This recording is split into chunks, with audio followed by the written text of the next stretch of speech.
Mr. Silent Channel. Ang guro kong malakas. Kabanata 2801-28010. Tumataas ang bagyo. Kung hindi pa kilala ni Duanxing ang Xiang Yio, baka nagsimula na siya. Nakakaawa. Masyadong maganda ang reputasyon niyang sa God Realm.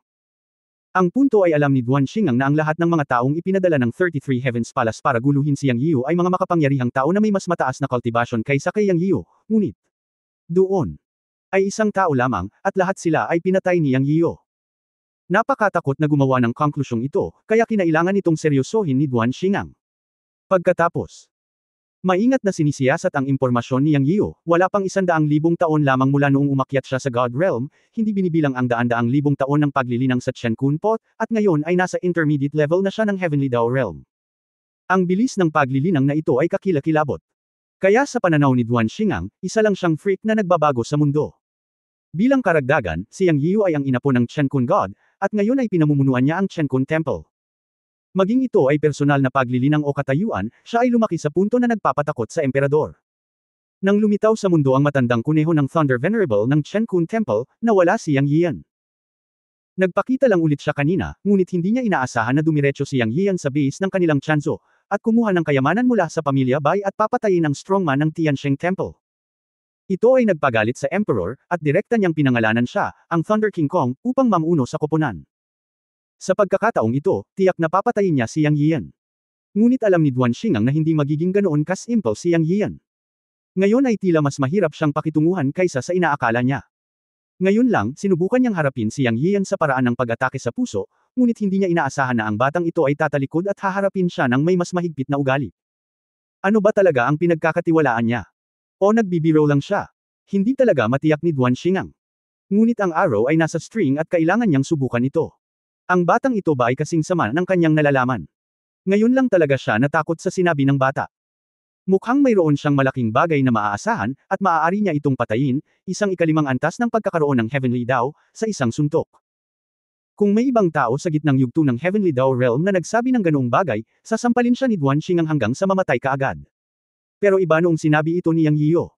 Ang batang ito ay ang ina po ng Chen Kun Temple. Chen Kun God, iyon ay isang taong may mas makapangyarihang reputasyon kaysa Emperor Supreme sa huling panahon. Kahit na maraming tao sa Celestial Clan ang humahanga kay Chen Kun God bilang isang tao. Kahit siya, si Duanxing, ay humanga sa Chen Kun Temple sa kanyang puso. Ang taong iyon ay talagang isang makapangyarihang pag-iral na may mahusay na personal na kagandahan. At si Yang Yio sa kanyang harapan ay ang ina po ng Chen Kun God. Ang ina po na itinakda ng Diyos na Chen Kun noong huling panahon, lalo na ang ordinaryong panahon, kaya't hindi hinamak ni Duanxing si Yang Yio. Sa kabaligtaran, pinakitunguhan niya si Yang Yio ng may matinding pag-iingat. Ngunit ngayon, hindi alintana kung may kakaibang kakaiba si Yang Yio, kailangan siyang subukan ni Duanxing. Tumingin kay Yang Yian, sinabi ni Duanxing sa malalim na boses, sana hindi mo ako bibiguin. Ang bawat salita sa kanyang mga salita ay nagsiwalat ng kanyang psikolohikal na taktika. Lumikha ng psikolohikal na pang-aapi para kay Yang Yian at guluhin ang kanyang pusong Dao. Hehe. Tumingin si Yang Yian kay Duanxing nang may panghahamak. Hindi siya natatakot sa paraan ng pag-istorbo sa puso ng Dao. Go, ikanaway ni Duanxing ang kanyang kamay at inutusan ang 6 na taong 3 antas ng Tian Dao. Gusto niyang pagmasdan ang lakas ni Yang Yian. Ang 6 na taong 3 antas ng Tian Dao ay napakalakas na. Gusto niyang makita kung ano ang mayroon si Yang Yian. Nagawa ni Duanxing na maging King Kong sa ilalim ng upuan ng emperador. Natural, hindi siya madaling tao. Kapag kaharap ang kalaban, siya ay maingat at matalino. Alam niya na ang karunungan at pag-iingat ay madalas na susi sa labanan ng lakas. Ang pagpapalam sa 6 na taong 3 antas ng Tian Dao na kumilos ay upang subukan ang lakas ni Yang Yian at obserbahan ang kanyang kakayahan. Anyway, ang pag-iingat ni Duanxing ay sikat sa Tiansheng Temple. Palagi siyang nag-iingat ng paraan upang mailigtas ang kanyang buhay. Kapag sinamantala niya ang pagkakataon, wawasakin niya ang kalaban sa pamamagitan ng kulog. Oo. Ang 6 na Heavenly Dao Threefold Masters ay sabay-sabay na tumugon. Kasama ang 3 Heavenly Dao Fourfold Masters, sila talaga ang pinangunahan ni Duanxing. Sinunod lang nila ang sinabi ng amo.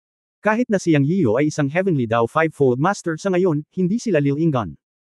Lahat ng naruroon ay mula sa Heavenly Saint Temple. Lahat sila ay mga elite sa mga elite ng 33 Heavenly Saint Temple, at lahat sila ay nagpractice sa mahigpit na hierarchical na Heavenly Saint Temple. Ang konsepto ng paggalang sa malakas ay malalim na nakaugat. Hindi nila sasalungat ang alinman sa mga utos ni Duanxing. Sa isang iglap, ang 6 na Heavenly Dao na 3 tiklop na Master ay sabay-sabay na umatake. 6 na malalakas na aura ang sumambulat, at ang mundo ay nayanig sa isang kapanapanabik na galaw.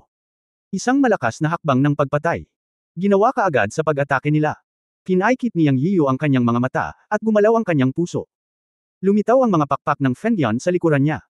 Ngumiti siya, sinulyapan si Duan Xingang sa malayo at ang tatlong Heavenly Daw na tatlong tiklop na master na nakatayo sa tabi niya, at pagkatapos ay tumingin sa 6 na Heavenly Daw na tatlong tiklop na master na nakapaligid sa kanya. Paanong hindi niya maintindihan ang iniisip ni Duan Xingang? Ito ay walang iba kundi ang pagmamasid sa kanyang kakayahan at lakas, alamin ang mga kapintasan sa oras na iyon, at bigyan siya ng isang nakamamatay na suntok. Natatakot akong mabaigo ka.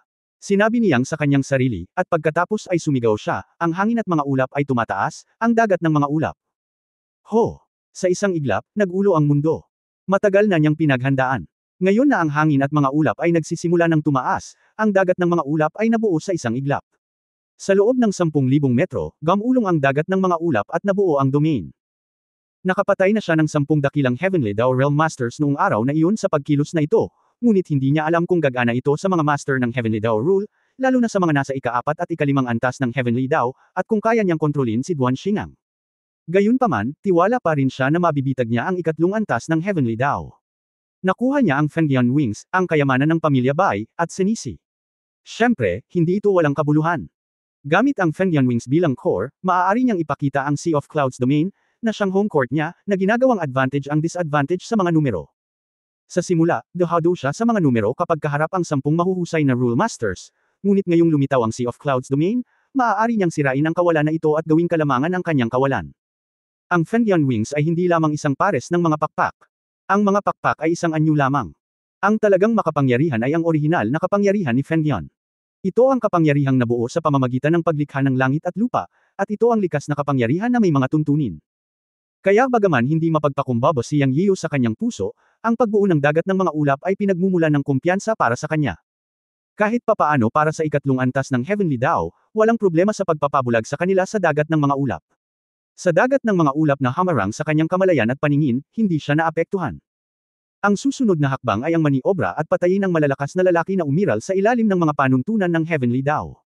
Dahil sa biglaang pagbabagong ito, biglang tumalon ang puso ni Duan Xingang. Talagang natagpuan niya na wala siyang makita at nakaharang din ang kanyang malay. Nalanghap niya agad ang malamig na hangin. Alam niya na hindi magiging ganoon ka-simple si Yang Yiyu. Ngayon parang totoo na. Duan. Nagbago ang mukha ni Xingang at nagmamadali siyang nagsabi ng malakas, lahat ay isaaktibo ang kapangyarihan ng mga patakaran, mabilis na kumilos ng sama-sama, bumuo ng isang pormasayon, at huwag maghiwalay. Naunawaan ni Duan Xingang sa isang maikling sandali na sa larangan ni Yang Yiyu, ang kanilang mga disadvantages at ang mga pakinabang ni Yang Yiyu. Kabanata 2802 mga panuntunan aura. Narinig ni Yang Yiyan ang tawag ni Duan Xingang, at narinig niya ang isang salita, Rules Aura. Ito ay isang bagong salita sa oras na iyon. Nakaramdam siya ng kaba ng walang dahilan. Bagamat mayroon din siyang dakilang Diyos ng demonyo sa antas ng mga panuntunan ng Heavenly Daw sa ilalim niya, hindi niya talaga naiintindihan kung anong uri ng kakayahan mayroon ang mga pangunahing panuntunan ng Heavenly Daw. Parang hindi na simple ngayon. Ngunit may isang bagay na mas nagpapagaan kay Yang Yiyan. Tila na ang pakikinig sa panawagan ni Duan Xingang, may hangganan din ang paghihiwalay ng kapangyarihan at banal na kamalayan sa dagat ng mga ulap. Ibig sabihin, ang kanyang Sea of Clouds domain ay epektibo rin para sa malakas sa ika-5 antas ng Heavenly Daw.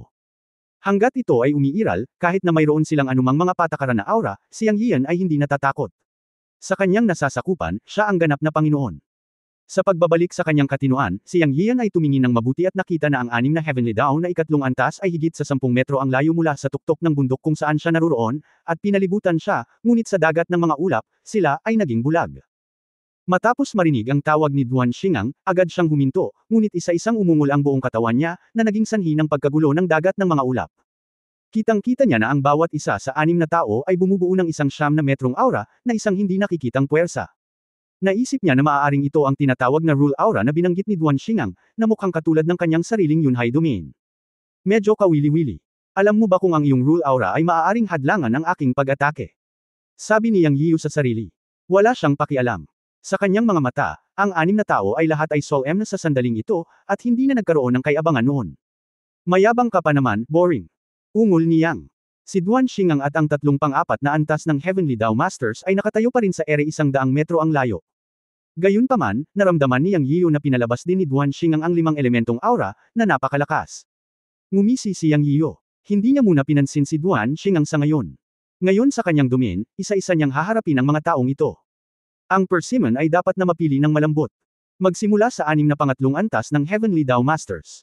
Gusto niyang malaman kung ano ang rule aura ng Heavenly Dao rule level. Gumalaw ang mga pakpak sa likod niya, at walang tunog o ripples. Sa susunod na sandali, nakarating siya sa 3 antas na Heavenly Dao, at ang Dragon Slaying Sword sa kanyang kamay ay kumislap, at agad siyang naglaslas gamit ang isang espada. Mag-ingat ka. Kasabay nito, narinig ni Yang Yiyo ang paalala ni Duan Xingang. Naputol man ang espada, masikip ang kanyang puso. Siya ay hindi bababa sa 70 hanggang 80 metro ang layo mula kay Duan Xingang sa sandaling ito, ngunit nang lumapag siya ng 10 metro ang layo mula sa 3 antas na Heavenly Dao at bumunot ng kanyang espada, tumunog ang paalala ni Duan Xingang. Ano ang ibig sabihin nito? Nangangahulugan ito na ang pangunawa ni Duan Xingang ay maaaring makaramdam sa kanya, o na ang saklaw ng pangunawa ni Duan Xingang ay 70 hanggang 80 metro, o kahit 100 metro. Boom! Isang dagandong ang tumunog. Si Yang Yiyo ay naglaslas gamit ang isang espada, ngunit ito ay tila nalaslas sa isang pool ng malalim na putik. Ang kakaiba ay ang espada ay dahan-daang bumagsak, at ito ay kasing bigat ng Mount Tai upang mabunat ito, at hindi na ito mabawi ng ilang sandali.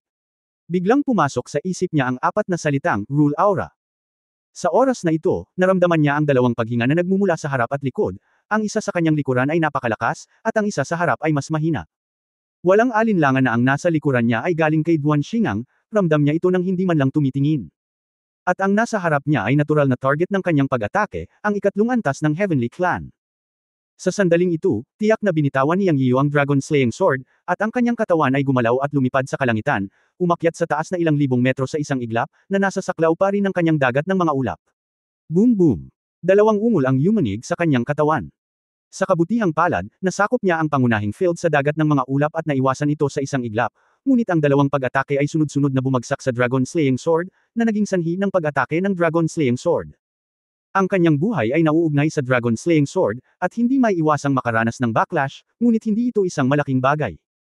Sa isang iglap, nakita niya ang Dragon Slaying Sword na bumagsak sa malawak at tiwangwang na mga bundok. Sa oras na ito, wala siyang pakialam sa Dragon Slaying Sword. Matapos maranasan ang rule aura ng strongman ng Heavenly Dao Rules, alam niyang Yiyo ang agwat sa pagitan niya at ng strongman ng Heavenly Dao Rule. Alam niyang hindi uubra ang head-on collision. Kahit na nakaharap siya sa 3 antas ng Heavenly Dao, hindi siya makakakuha ng anumang kalamangan kapag inilabas ng kalaban ang rule aura. Dahil ang panuntunang aura ay talagang kakaiba, hindi nakikita at walang kulay, ngunit napakabigat, at tila magaan at eleganteng, at iba sa anumang katangian sa kapangyarihan ng langit at lupa. Ang katangian ng kapangyarihan ay isang nasasalat na pag-iral, habang ang panuntunan ay ang 5 elemento ngunit may malinaw na umiiral na kapangyarihan, na talagang mas mataas kaysa sa katangiang mana. Ito ay lubhang kakaiba. Hinusgahan niya ito kaagad nang makausap niya ito. Siyempre, ito ay dahil din sa katotohanan na magkakaroon siya ng mas malinaw na persepsyon sa kanyang dagat ng mga ulap. Ang isa pang mas mahalagang punto ay natuklasan ni Yang Yiyo na kahit na ang aura ng mga panuntunan ng Heavenly Dao ay hindi kasing lapad ng kanyang dagat ng mga ulap, ito ay dapat na isang self-contained aura ng isang katulad na domain, na katumbas ng pagsasabi na ang mga pinuno ng Heavenly Dao na ito ay nagbukas ng isang domain sa kanyang dagat ng mga ulap. To be precise, tinawag nila itong aura. Sa kabilang banda, sa aura ng ibang tao, sila ang home court. Ang kanyang Sea of Clouds domain ay ganap na napasok ng walang anumang bakas. At ayon sa haka-haka ni Yang Yiyan, mas mataas ang kaharian, mas malawak ang saklaw ng mga patakarang maaaring ilabas. Sa kasalukuyan, ang rule aura na ipinapakita ng 3 antas ng Heavenly Dao ay 9 na metro ang saklaw, ngunit nararamdaman ito ni Duan Xingang mula 70 o 80 metro ang layo, na nangangahulugang hindi pa dapat maging limitasyon ng kanilang aura, at maaari itong lumawak. Dahil dito, nanlumo si Yang Yiyan.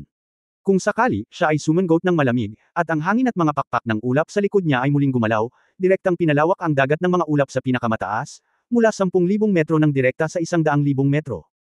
Naniniwala siya na hindi malalampasan ng rule aura ni Duan Xingang at 10 tao ang saklaw na ito. Ngunit pagkatapos, may isa pang problema sa harap niya.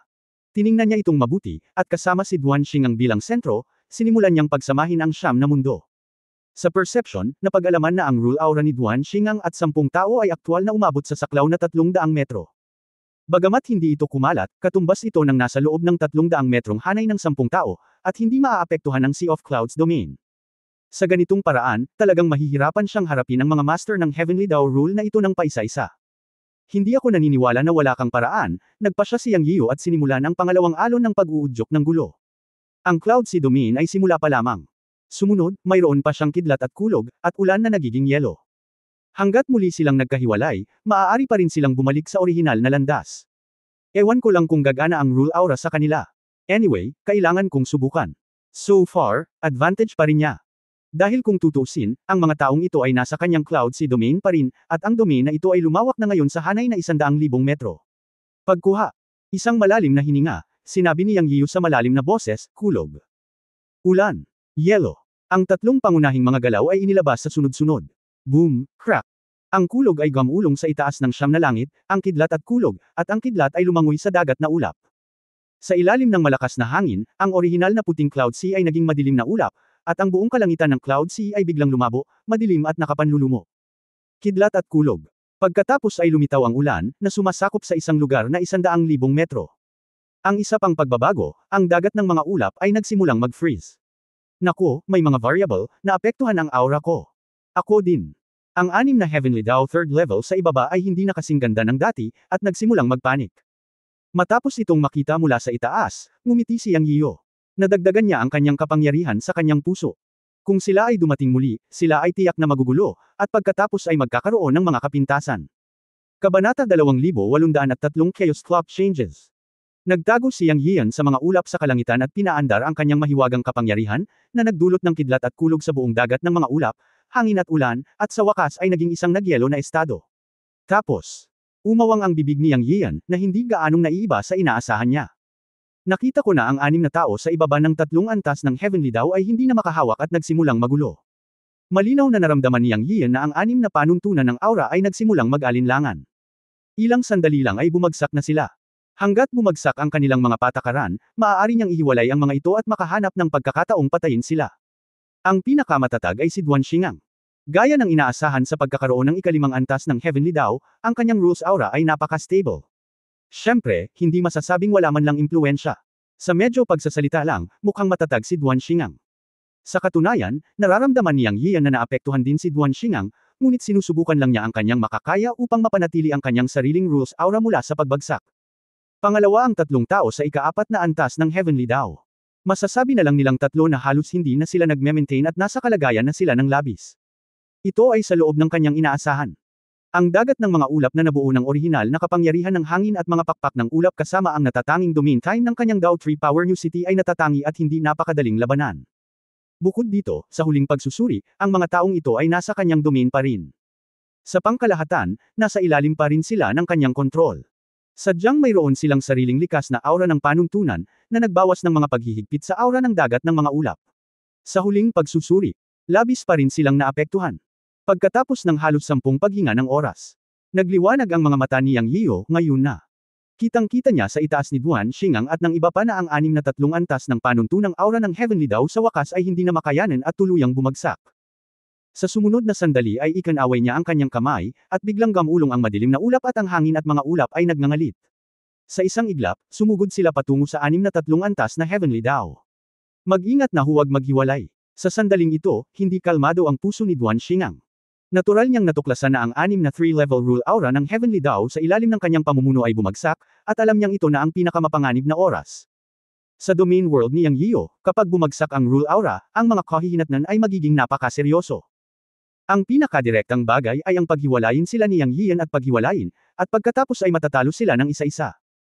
Kaya't matapos malaman ni Duan Xingang na bumagsak ang aura ng pamamahala ng 6 na tao, pinaalalahanan niya sila ng malakas at naghanda ng spell para malunasan ito. Gayunpaman, matagal nang pinaghandaan si Yang Yian, kaya paano niya ito mabibigyan ng pagkakataon? Sa ilalim ng lumiligid na madilim na ulap at kulog at kidlat, sa sumunod na sandali ay nawala ang 6 na tao. Sa sandaling ito, tumibok ang puso ni Duan Xingang. Tapos na, sabi ni Duan Xingang sa sarili. Napakasama ng kanyang premonition. Ngunit hindi ito ang oras para magkasalikop. Alam niya na kailangan niyang maghanap ng paraan upang malutas ang kasalukuyang dilema sa lalong madaling panahon, kung hindi, pabayaan ang 6 na tiyandaw na 3 antas, maging siya at ang 3 tiyandaw na 4 na antas sa ilalim niya ay maaaring nasa malaking panganib. Gumawa ng mabilis na desisyon at hayaan ang 3 tiyandaw na 4 na antas na lumapit sa kanya upang makahanap ng paraan upang malimpasan ang sitwasyong ito.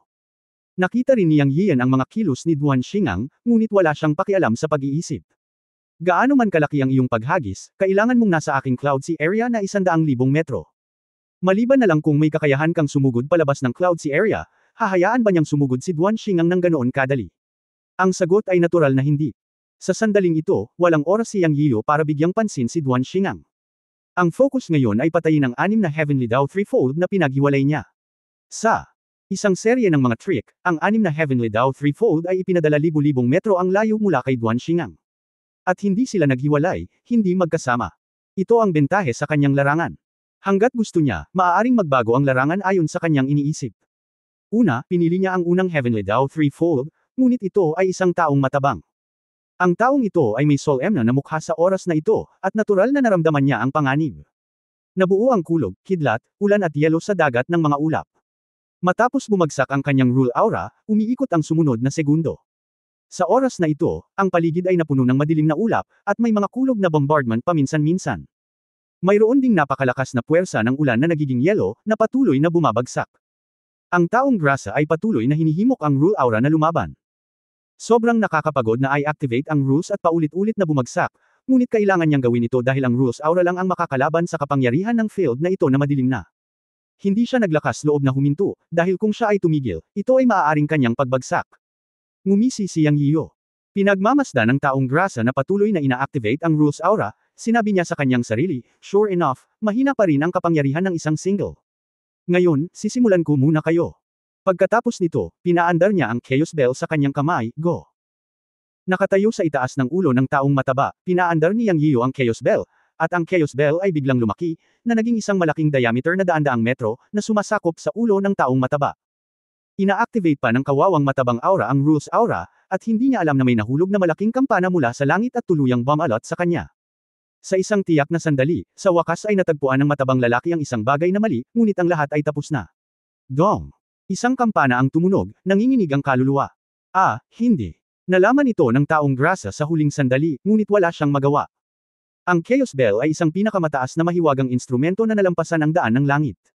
May pinaplano si Yang, kaya natural na hindi niya bibigyan ng pagkakataon ng taong grasa. Lalo na sa dagat ng mga ulap. Mangulekta. Sa mahinang sigaw, lumiit ang Chaos Bell habang umiikot. Dong, dong, dong. Patuloy na pinindot ni Yang Yiyo ang Chaos Bell. 5 beses niyang pinindot ang Chaos Bell, at sa bawat pagtama niya sa taong grasa sa loob, sinasalakay niya ang kanyang kaluluwa at katawan.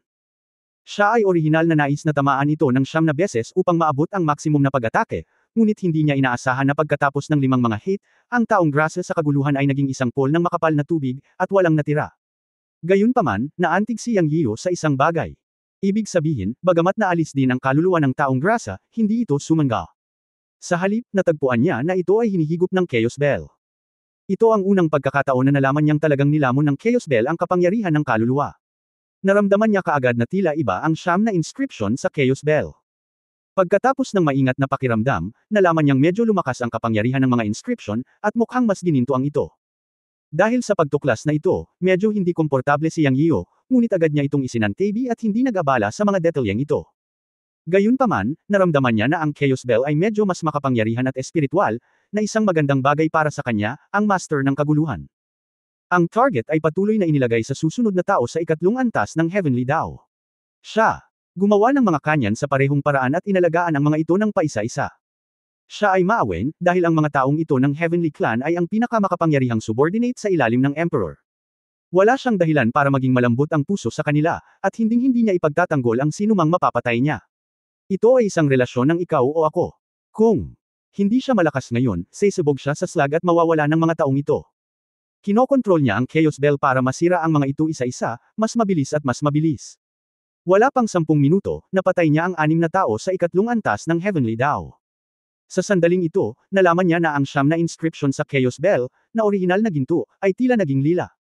Matapos makuha ang 6 na kaluluwa ng ikatlong antas ng Heavenly Dao, nagbago rin ang Chaos Bell. Naging mas makapangyarihan.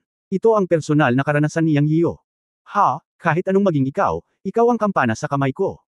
Basta't matulungan mo akong patayin ang kalaban, ikaw ang kayamanan ng langit at lupa. Sabi ni Yang sa sarili habang hawak ang Chaos Bell. Kabanata 2804, ang banal na kaharian ay 30,000 milya mataas. Matapos patayin ang 6 na Heavenly Dao Third Layers, gumaan ang loob ni Yang Yian. Ang Chaos Bell ay hinigop ang 6 na Heavenly Dao Third Layers na Yuan Shen at nagbago, naging mas malakas. Ito ay isang hindi inaasahang sorpresa, na nagparamdam sa kanya ng labis na kasiyahan. Gayunpaman, hindi siya masyadong maasahin sa mabuti, dahil nandoon pa rin si Duan Xingang at ang tatlong Heavenly Dao Fourth Layers, na siyang pinakamahirap nguyain. Ang isang kalamangan ay ang pagkakaroon ng Cloud Sea Domain ay nagpapahintulot sa kanya na kontrolin ang lahat hanggang ngayon. Nang naisip niya lang ito, nagbago ang mukha ni Yang Yian at sinabing, talagang karapat-dapat kang maging isang King Kong figure sa ilalim ng upuan ng Emperor. Nakahanap ka ng paraan para masira ito ng napakabilis, ngunit, hindi kita bibigyan ng pagkakataon. Nalaman niya na si Duan Xingang ay talagang lumilipad paitaas kasama ang tatlong Heavenly Dao Fourth Layers. Sa katunayan, ito ang pinakabobo ngunit pinakamabisang paraan upang masira ang kanyang Cloud Sea Domain. Ang Cloud Sea Domain na 100,000 metro ang radius, kahit saang direksyon ka lumipad, ay 100,000 metro. Hanggat lumalabas ka sa 100,000 meter range, katumbas ito ng paglabas sa Cloud Sea Domain. Ngumisi si Yang Yian, hindi ganoon kadaling hayaan kang lumipad palabas. Ang kanyang Sea of Clouds Domain ay nakasentro sa kanya. Saan mang direksyon siya lumipat, ang Sea of Clouds Domain ay natural na kikilos kasama niya, kaya ang hakbang ni Duan Xingang ay tiyak na mabibigo. Sa isang pag-iisip sa kanyang isipan, si Yang Yian ay direktang dumating sa 1,000 metro sa itaas ng ulo ni Duan Xingang. Sa paggalaw ng mga pakpak ni Feng Yan, tumaas din ang buong domain ng dagat ng mga ulap. Hindi siya nang ahas na lumapit kay Duan Xingang sa ibaba. Nalaman niya na ang rule aura ni Duan Xingang ay 300 metro pa rin ang radius at hindi pa rin bumababa. Kaya pinili ni Yang Yian ang isang ligtas na distansya, 1,000 metro ang layo mula sa Duan Xingang. Anyway, hanggat hindi siya nakakalapit kay Duan Xingang, hindi niya ito mapapansin. Kaya siya, umakyat sa lahat ng paraan.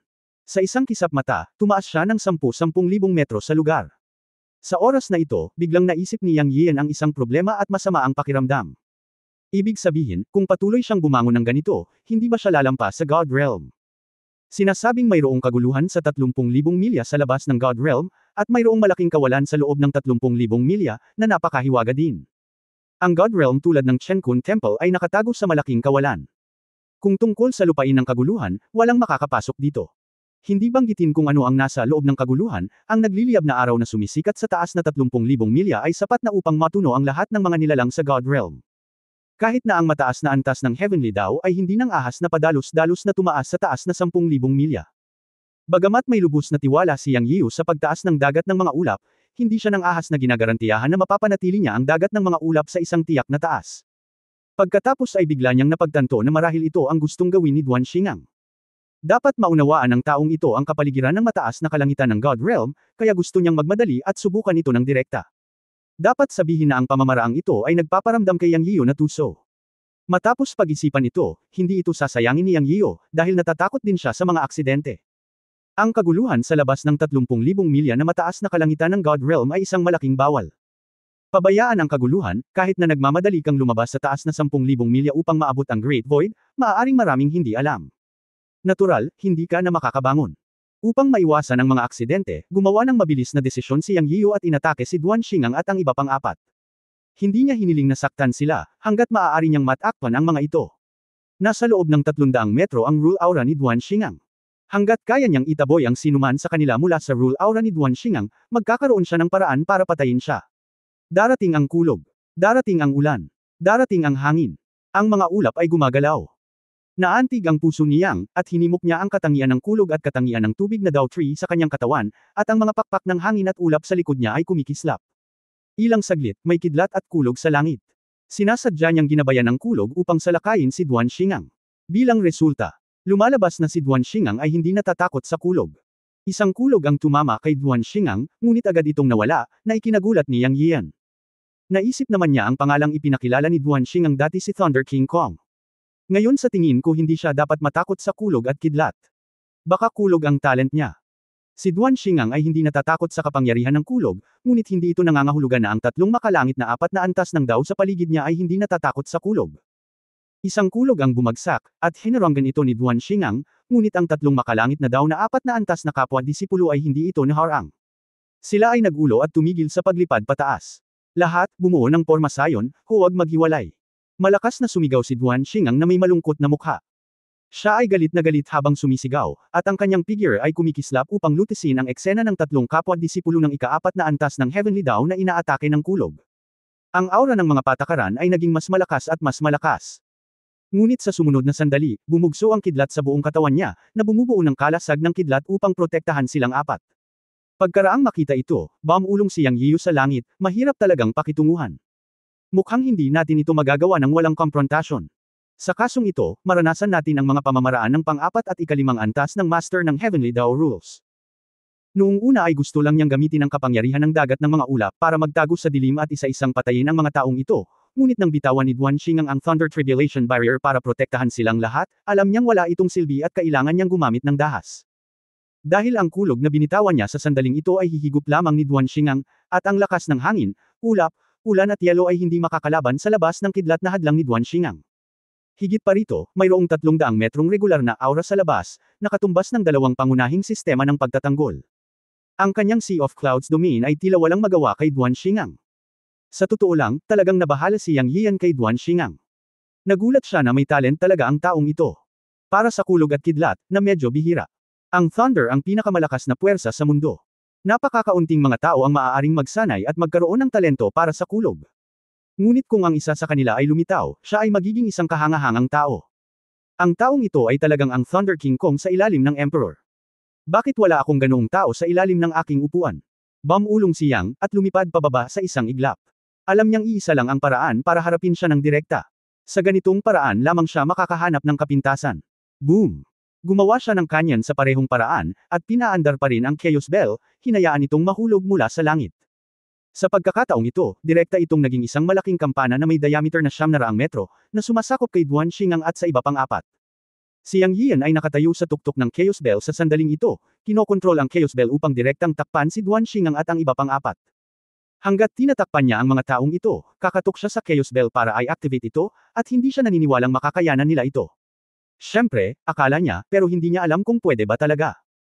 Pagkatapos ng lahat, may mga malalakas na lalaki sa ika-5 antas ng Heavenly Dao sa ibaba, kasama ang 3 sa ika-4 na antas, ito ang pinakamalakas na pag-iral sa antas ng panuntunan ng Heavenly Dao.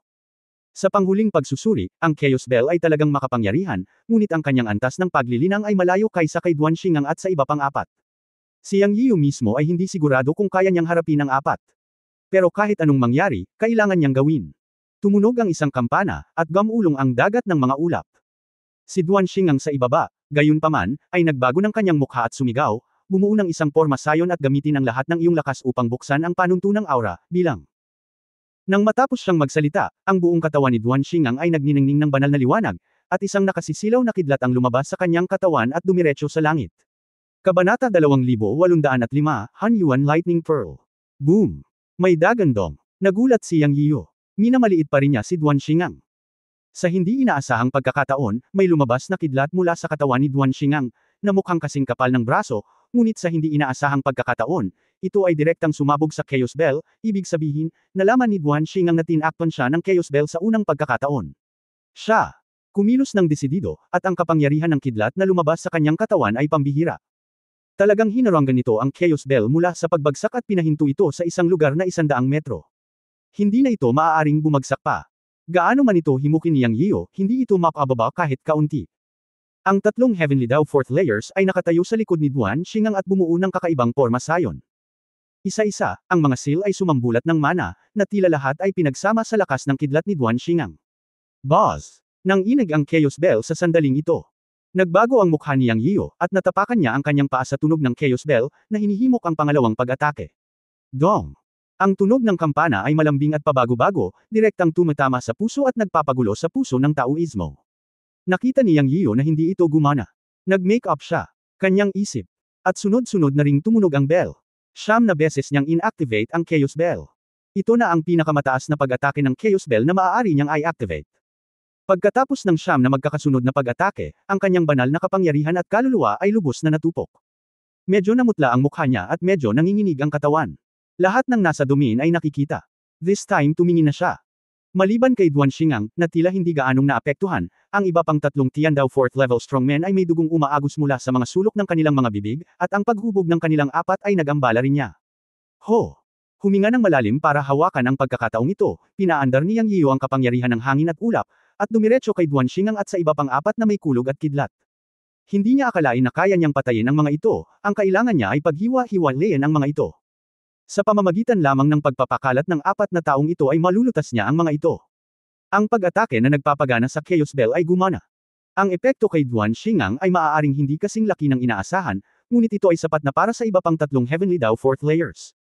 Sa ilalim ng kulog at kidlat, matagumpay na pinaghiwalay ni Yang Yiyu ang apat na tao sa pagkakataong ito. Sa isang iglap, nahiwalay sila libu-libong metro ang layo. Sa sitwasyong ito, alam ni Yang Yiyu na kailangan niyang lumaban ng mabilis.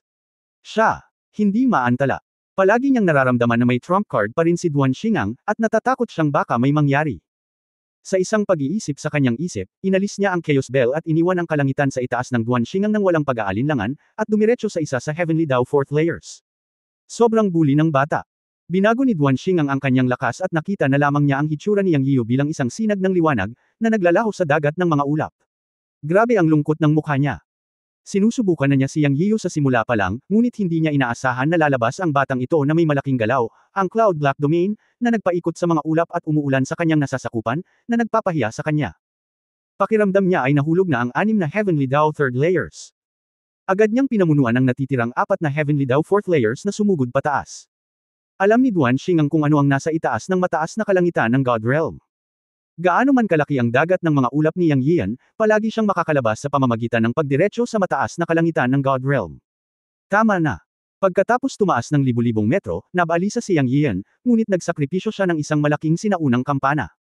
Alam ni Duan Xingang na tama ang kanyang ideya na basagin ang dagat ng ulap ni Yang Yian, kung hindi ay hindi magmamadali ang batang ito na salakayin sila. Gayunpaman, pinangunahan niya ang tatlong Heavenly Dao Fourth Layers ng mga kapwa-disipulo upang labanan ang sinaunang kampana na tumatakip sa kanila mula sa ibaba, ngunit minamaliit niya ang kapangyarihan ng sinaunang kampana ni Yang Yian. Ito ay tumunog ng 9 na sunod-sunod na beses, hindi lamang direktang tumama sa kanilang 4, ngunit ang pangunahing punto ay ang tunog ng kampana ay nabigla sa kanilang mga kaluluwa. Ang kanyang malakas na cultivation ay nilabanan ang tunog ng kampana upang takutin ang kanyang kaluluwa, ngunit ang tatlong Heavenly Dao Fourth Layers ng mga kapwa-disipulo ay walang kanyang Heavenly Dao Fifth Layer cultivation, at ang kanilang mga kaluluwa ay nasira. Bilang resulta, sinamantala ni Yang Yian ang pagkakataon at direktang ginawang ulap ang kanyang kamay at ginawang ulan ang kanyang kamay, na agad na naghiwalay sa kanilang 4. Sa sandaling tumingala siya, nakita niyang iniligpit ni Yang Yiyu ang malaking sinaunang kampana at nawala sa dagat ng mga ulap, ngunit hindi na niya maramdaman ang hininga ng tatlong kapwa-disipulo sa kanyang aura ng pamamahala. Lumubog ang puso ni Duan Xingang. Alam niya na pumunta si Yang Yiyu para harapin ang tatlong kapwa-disipulo. Hindi ito gagana. Isa-isa silang matatalo ng batang iyon. Nahulog na ang 6 na Heavenly Dao Third Layers. Kung ang natitirang tatlong Heavenly Dao Fourth Layers ay isa-isang pinatay ni Yang Yiyu, ang huli ay siya. Siyempre, hindi natatakot si Duan Xingang na makipaglaban kay Yang Yiyu, ngunit sa larangang ito, kahit na ang kanyang paglilinang ay ilang antas na mas malakas kaysa kay Yang Yiyu, siya ay nasa dilim pa rin at matatalo ni Yang Yiyu sa madaling panahon. Kahit na siya ay tumakas, lahat ng 9 sa kanyang mga kapwa-disipulo ay namatay, at hindi siya makakatakas sa parusa ng tatlong dakilang master ng Tiansheng Temple kung siya ay babalik. Nang marinig ng tatlong matandang halimaw ng Tiansheng Temple ang tunog ng Venerable, nanginginig si Duan Xingang nang walang dahilan. Hindi ako pwedeng maging passive ng ganito. Tumingin si Duan Xingang sa umiikot na dagat ng mga ulap na natatakpan ng madilim na ulap, nagngangalit ang kanyang mga ngipin at nagdesisyon. Alam niya na kailangan niyang gamitin ang kanyang pinakamahusay na paraan ng pagliligtas sa buhay sa kasalukuyang sitwasyon, kung hindi ay mahirap sabihin kung ano ang mangyayari ngayon. Sa susunod na sandali, ang mga kamay ni Duan Xingang ay kumikislap ng banal na liwanag, at isang bagay ang lumitaw. Ito ay isang bilog na bola na kasing laki ng kamao, na may makulay na banal na liwanag na kumikislap, ngunit ang kidlat ay makikita sa loob, na parabang ang bola ay isang mundo ng kidlat. Tiningnan ni Duan Xingang ang bola sa kanyang kamay at mapait na ngumiti. Akala ko hindi na kita gagamitin, ngunit hindi ko inaasahan na kailangan ko pa ring hilingin sa iyo na lumabas. Ang globo sa kanyang kamay ay nakuha ng pagkakataon sa isang sinaunang lugar noong siya ay naglalakbay sa huling panahon. Kung nagkataon, ang kanyang buhay at kaluluwa ay nagsanib, at nalaman niya na ang globo na ito ay ang kayamanan ng kulog ng paglikha ng mundo, na tinatawag na Hunyuan Thunder at Lightning Pearl, na naglalaman ng kapangyarihan ng pinagmula ng kaguluhan na kulog at kidlat. Nakaligtas siya sa isang makitid na pagtakas at sumanib, at pagkatapos ay sumikat siya ng hakbang-hakbang, at pinangalan ng Thunder King Kong, at pumasok sa Tiansheng Temple of the 33 Heavens, at tinawag na King Kong sa ilalim ng upuan ng emperador. Ang kanyang katayuan at posisyon ay hindi gaanong naiiba sa ilang matandang halimaw sa Tiansheng Temple na umabot sa estado ng pagkakasundo sa Dao, lahat dahil sa pagkakaroon nitong Hunyuan Thunder at Lightning Pearl. Ang bagay na ito ay itinuturing na isang kayamanan na may kaugnayan sa kanyang buhay, at hindi niya intensyon na ipakita ito sa iba ng madali, ngunit ngayon alam niya na walang ibang paraan, at maaari lamang niyang isakripisyo ang kayamanang ito upang malutas ang kasalukuyang kalagayan. Haha, okay lang. Matagal na akong hindi nakakalabas ng bundok. Ngayong nakalabas na ako, hayaan mo akong, ang pangalan ng Thunder King Kong, ay umalangaw sa buong God Realm. Habang nasa kamay niya ang Hunyuan Thunder Pearl, si Duan Xingang ay puno ng kumpiyansa. Gamit ang kayamanan na ito, pabayaan si Yang Yian, isang inapo ng Diyos, kahit na ang isang malakas na tao sa kaharian ng Hidaw ay nasa harap niya, maglalakas loob siyang gumamit ng kulog at kidlat upang tamaan siya. Siya lang ang nakakaalam kung gaano kalakas ang Hunyuan Thunder Pearl. Hunyuan Thunder, Nine Heavens Thunder, Blood Sacrifice Start. Sa sumunod na sandali, ang dugo ni Duan Xingang ay umagos mula sa kanyang mga daliri at tumulo sa Hunyuan Thunder Pearl. Biglang lumitaw ang makukulay na ulap, at isang manipis na linya ng lilang kidlat ang lumabas sa Nine Heavens.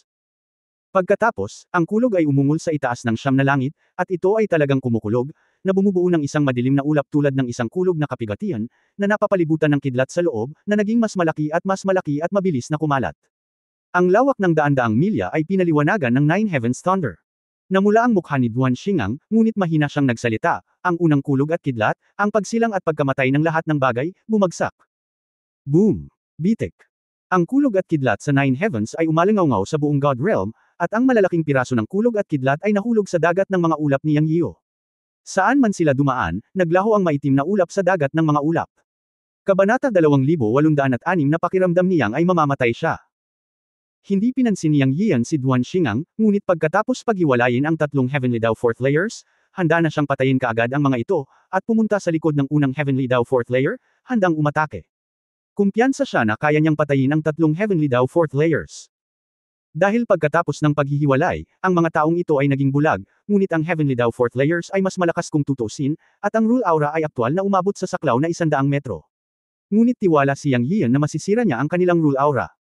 Ang tatlong Heavenly Dao Fourth Layers ay talagang naapektuhan ng Chaos Bell dati. Ang tatlo sa kanila ay hindi si Duan Xingang, na siyang Heavenly Dao Fifth Layer. Itinoon ni Yang Yian ang kanyang paningin sa unang Heavenly Dao Fourth Layer, at ibinato muli ang Chaos Bell, dumiretso sa Heavenly Dao Fourth Layer Celestial Clan na ito. Dong! Ang siyam na inscription sa Chaos Bell ay dam-alloy ng gintong liwanag, at tumunog ang kampana. At ang Heavenly Dao Fourth Layer Celestial Clan ay halatang nabigla. Takot pa rin siya sa siyam na kampanang tumunog kanina na sobrang nakakatakot. Nang muli itong tumunog, para siyang ibong takot na takot. Alam na alam niya na siya ay nalinlang at nahiwalay ni Yang Yiu. Sa mundo ng mga gamulong madilim na ulap, siya ay hindi naiiba sa isang bulag. Ang tanging bagay na ipinagpapasalamat niya ay ang Rule Aura ay bumubuo pa rin ng isang tiyak na hanay ng depensa dito, at lahat ng nasa loob ng 100 metro ay nasa kanyang isipan. Pero, sa sumunod na sandali ay medyo natulala siya. Dong dong dong. Ang mga kampana ay sunod-sunod na tumunog, at sa tuwing tumutunog ang mga ito, ang kanyang puso ni tao ay nanginginig, at ang Rule Aura ay nayayanig din. Nakita niya ang ginintoang liwanag ng sinaunang kampana bago siya tinakpan, at ang kanyang aura ng pamamahala ay nanginginig ng husto. Hindi siya si Duan Xingang ng ikalimang antas ng Heavenly Dao, at hindi niya kayang tiisin ang kapangyarihan ng sinaunang kampanang ito. Kanina pa siya nakakaramdam ng takot, at ngayon ay mas irritable at magulo ang puso niya kay tao. Hindi siya nakatiis. Boom! Matapos ang isang dagandong at panginginig ng boses, sa wakas ay nabigo ang kanyang Rule Aura na makatiis sa malaking presyon ng sinaunang kampana at bumagsak sa isang iglap. Ngumisi si Yang. Nakikita niya na ang puso ng Dao ng malakas na Tian Clan na ito sa ika-4 na antas ng Heavenly Dao ay gumuho. Sa sandaling ang Rule Aura ay dispersed, ito ang oras kung kailan lilito ang lahat ng mga bahid. Ngayon na. Sinabi ni Yang sa kanyang sarili, ikanaway ang kanyang kamay, at ulong, Dragon Scale Slash. Isang makulay na banal na liwanag ang lumipad palabas sa kanyang katawan, ito ay ang makulay na kaliskis ng dragon.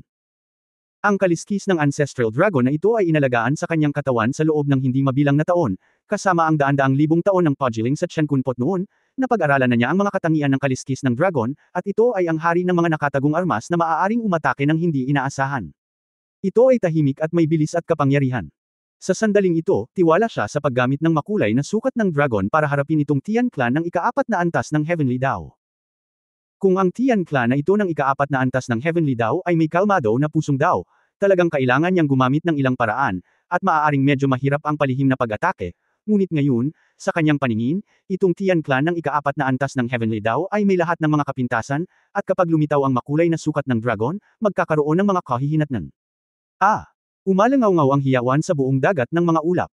Sa sumunod na segundo, ang katawan nitong miyembro ng Tian Clan ng ika-4 na antas ng Heavenly Dao ay nasira sa 2 piraso at nahulog mula sa dagat ng mga ulap. Inasahan ni Yang Yiu ang resulta. Ngunit ito ay hindi rin inaasahan. Mayroong 2 dahilan para dito.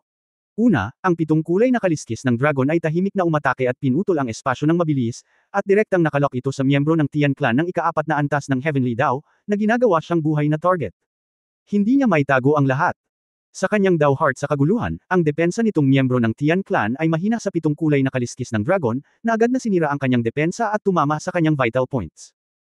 Pangalawa, natuklasan ni Yang Yiu na sa sandaling mag-drill ang 7 kulay na kaliskis ng dragon sa katawan ng miyembro ng Tian Clan, hindi lang nito agad na nahati ang katawan ng miyembro ng Tian Clan sa dalawang bahagi, ngunit higit sa lahat, nabasag talaga nito ang Yuan Shen ng miyembro ng Tian Clan, ngunit kakaiba na direktang nilamon nito ang Yuan Da Shen ng miyembro na 7th level. Dahil dito ay napabuntong hininga si Yang Yiu sa kanyang puso. Mabuti na lang at nilamon ng Chaos Bell ang Celestial Spirit, kung tutuusin. Ang Chaos Bell ay isang kayamanan na higit sa Heavenly Dao, ngunit ngayon ay hindi ko inaasahan na ang 7-colored dragon scale ay talagang may ganitong libangan. Ito ang ginawa ni Yang Yian A. Medyo nag-aalala. Hindi ko alam kung ang fenomeno na ito ay mabuti o masama. Alam mo, ang 7-colored dragon scale ay ang scale armor sa katawan ng ancestral dragon, hindi isang tunay na sandata. Ngayon ay talagang nilalamon nito ang kaluluwa. Laging medyo kakaiba ang pakiramdam. May mali ba? Sa pamamagitan ng pag-wave ng kanyang kamay, bumalik sa kanyang kamay ang 7-colored dragon scale. Sa sandaling ito, nang pag-aralan na ni Yang Yian kung paano dumating ang 7-colored dragon scale, isang kulog ang umalangaw sa itaas ng 9 heavens, na nagpabilis ng kanyang puso. Nararamdaman niya ang kapangyarihan ng kulog na ito sa kanyang buhay, na higit na mas malaki kaysa sa kapangyarihan ng Thunder Dao Tree sa kanyang katawan.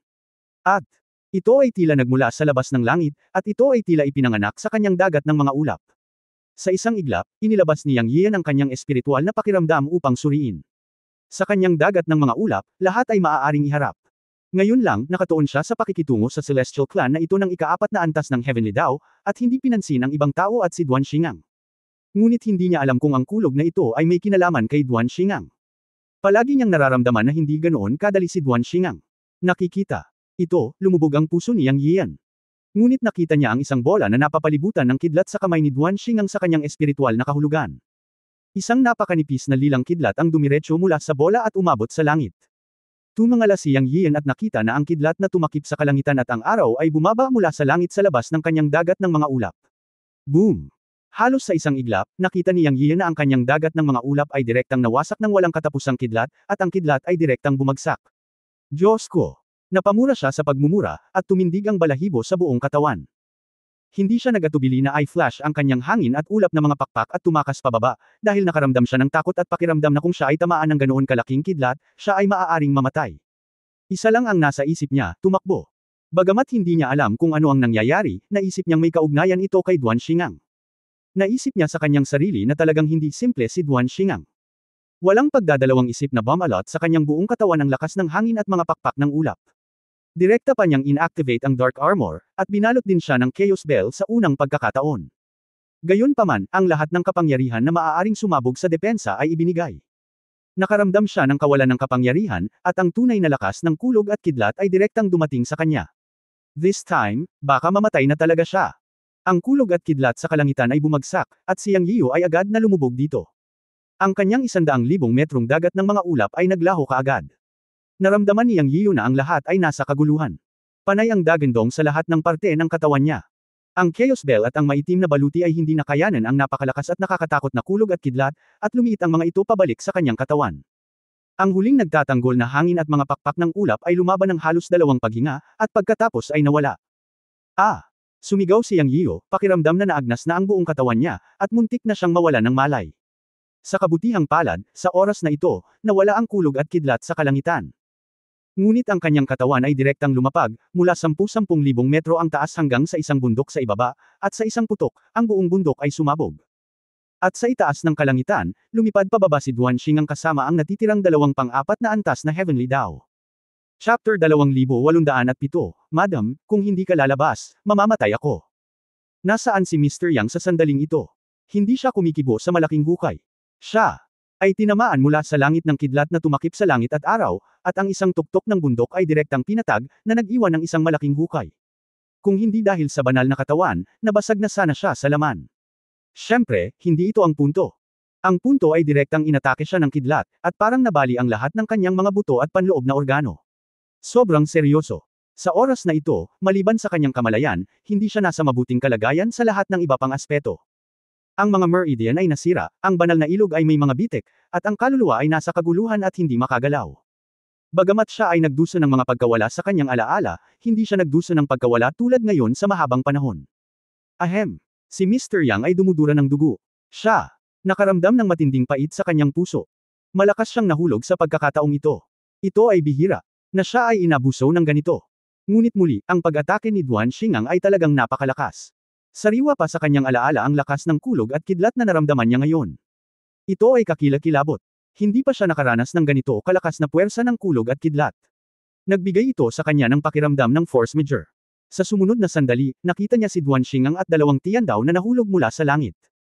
Nakita ni Yang Yian ang malafist na globo sa kamay ni Duan Xingang, at agad na lumiit ang kanyang mga mag-aaral. Naramdaman niya ang lakas ng kulog at kidlat na nagmumula rito. Sa pagkakataong ito, nag-react siya. Ang kulog at kidlat na kakahulog lang mula sa langit ay dapat na nauugnay sa globo sa kamay ni Duan Xingang. Napakalakas ng hininga. Sa sandaling ito, isa lang ang nasa isip niya, sa pagkakataong ito ay tapos na. Anyway, hindi siya makagalaw sa maikling panahon. Akala ko kaya kung patayin ang mga taong ito ng isa-isa, ngunit minaliit ko sila pagkatapos ng lahat. O minaliit ko si Duan Xingang, na nasa ikalimang antas ng Tiandao. Siyempre, tiyak na hindi iniisip ni Yang Yian kung gaano kalakas si Duan Xingang sa sandaling ito. Hindi siya kasing lakas ni Tiandao Hidaw, ngunit ang globo sa kanyang kamay. Ganap na ito ay isang kayamanan na maaaring mag-trigger ng kapangyarihan ng kulog at kidlat. Nakahiga siya sa hukay at hindi makagalaw, nakatingin lang. Pinapanood si Duan Xingang at ang dalawa pang nahuhulog sa gilid ng hukay. Nagkatinginan lang ang magkabilang panig ng ganito. Pagkaraan ng ilang sandali, si Duan Xingang, na may malungkot at komplikadong ekspresyon, ay tumingin kay Yang Yiu na nakahiga sa malaking hukay at sinabi, "Yang Shenzhen, napakalakas mo." Ito ang unang pangungusap na sinabi ni Duan Xingang. Sumagot si Yang Yiu, "Hehe. Kailangan kong sabihin, kung bibigyan ka ng pagkakataon, maaari ka talagang lumaki sa punto kung saan maaari kang maging mapanganib sa Supreme Emperor sa hinaharap. Alam mo, noong utusan kami ng Emperor na patayin ka sa palasyo ng Tiansheng, ang una kong reaksyon ay, ano ang malaking bagay? Isa kang baguhan na wala pang 1,000,000 taon na nasa God Realm. Ano ang mga kwalifikasyon mo para sa mga Dengian? Hanggang sa pinag-aralan ko ang impormasyon mo na naramdaman ko na baka talagang pambihira ka, kaya dahil sa curiosity, dinala ko dito ang siyam na kapwa-disipulo. Ang pakikipaglaban sa iyo ay talagang na-pressure ako. Malinaw na ikaw ay nasa intermediate level ng Heavenly Dao Realm, ngunit sumambulat ka. Ang lakas na ipinakita mo ay sapat na para malampasan ang ikatlong antas ng mga panuntunan ng Heavenly Dao. Gamit ang sinaunang kampana sa iyong kamay, maaari kang lumaban kahit na ikaw ay nasa ika-4 na antas.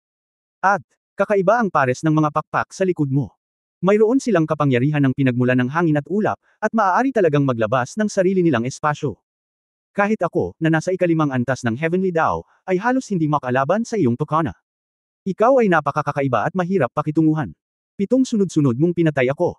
Karapat-dapat ka talagang maging inapo ng Diyos. Ngayon naniniwala ako na ang sinabi ng emperador tungkol sa iyong pagiging anak ng hinaharap na sakuna ay ganap na tama. Ang pagpapanatili sa iyo ay ang pinakamalaking sakuna para sa aking heavenly clan. Ibabalik ka sa langit at lupa, Duan Xingang. Tapos magsalita at akmang gagawa ng hakbang. Ngumisi si Yang Yiu at sinabing, "Wait. May mga huling salita ba?" Sabi ni Duan Xingang. "Maaari mo bang sabihin sa akin kung ano ang kayamanan sa iyong kamay?" Kahit na ang mukha ni Yang Yiu ay mapait mula simula hanggang wakas, wala siyang anumang pagkabalisa tungkol sa pagharap sa kamatayan. Sa halip, interesado siya sa globo sa kamay ni Duan Xingang. Natigilan si Duan Xingang. Hindi niya inaasahan na sasabihin ito ni Yang Yian. Akala niya ay may sasabihin si Yang Yian tulad ng paghingi ng awa, ngunit talagang nagtanong siya tungkol sa kayamanan sa kanyang kamay. Gayunpaman, pagkatapos mag-isip tungkol dito ng ilang sandali, naunawaan ni Duan Xingang na si Yang Yian ay hindi gustong mamatay, o gusto niyang mamatay ng may malinaw na pag-iisip. Sinabi niya, "Bueno, dahil namamatay ka, tutuperin ko ang iyong kahilingan. Maaari kang mamatay ng may malinaw na pag-iisip." Pagkatapos sabihin iyon, huminto si Duan Xingang at tumingin sa kayamanan sa kanyang kamay at sinabi, "Ang kayamanan na ito, ng Yuan Thunder at Lightning Pearl, ay nakuha ng hindi sinasadya. Ito ay isang kayamanan na aking nilinang sa aking buhay. Ito ay isinilang noong unang nilikha ang mundo. Ito ay nakakaakit ng kulog at kidlat ng siyam na langit at kidlat. Ito ay isang mas malakas na kulog at kidlat. Sinira ang iyong Fengdian space." Nang marinig ni Yang Yian ang salitang Hanyuan, nagulat siya, ngunit naintindihan niya ng kaunti. Ang isang kayamanan na matatawag na Hanyuan ay tiyak na nalampasan ang antas ng Heavenly Dao. Siguro ito ay nasa parehong antas ng kanyang Chaos Bell. Sinabi niya sa kanyang sarili, "No wonder, it's not unfair." Okay, pwede ka nang magpahinga ng matiwasay. Itinaas ni Duan Xing ang Hanyuan Thunderbead sa kanyang kamay at papatayin na sana si Yang Yiyo. Talagang hinangaan niya si Yang Yiyan sa sandaling ito. Isang lalaki sa intermediate level ng Heavenly Dao Realm ang pumatay ng 6 sa kanyang Heavenly Dao 3rd level at isa sa kanyang 4th level. Sa ganoong lakas, kahit anong yaman ang ginamit ni Yang Yiyan, lahat ng iyon ay isang kasanayan. Hindi niya ako tinawag na, upuan na ito, habang nag-uusap. Ginamit niya ako. Gotcha. Isang dagandong ang tumunog, at ang Hanyuan Lightning Pearl sa kamay ni Duan Xing ay napaliligiran ng kidlat at kidlat. Agad itong naging malaking bola, at tila namumuo. Nag-iba agad ang atmosphere sa field. Nagbago ang ekspresyon ni Yang Yiyan.